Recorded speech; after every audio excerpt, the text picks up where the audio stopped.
যদি ব্রুস লি প্রাচীন গ্রিসে জাগে তাহলে কি হতো? প্রথম দিন আপনি অ্যাথেন্সের বাইরে ঘুম থেকে ওঠেন। 20 জন স্পার্টান সৈন্য আপনার হলুদ জাম্পস্যুটকে চেয়ে আছে। একজন ফিসফিস করে বলে, ছোট মানুষটা কেন আলোকিত হচ্ছে? একজন সৈন্য আপনার পায়ের দিকে একটি বর্ষা ছুড়ে দেয়। আপনি তা তুলে নেন, মাথা নাগান, এগিয়ে যান। হঠাৎ বর্ষাটি আপনার হাতে চলে আসে। কেউ দেখেনি আপনি তা ধরেছেন। আপনি বর্ষাটি ফেরত দেন। সৈন্যটি দেখে মনে হয় এটি হঠাৎ কোথাও থেকে এসে গেছে।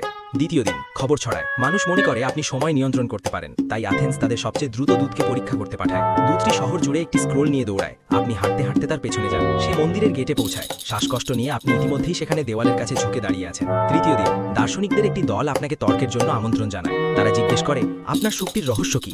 আপনি বলেন, জলের মতো হও। তারা 6 ঘন্টা ধরে তর্ক করে যে এর মানে কি।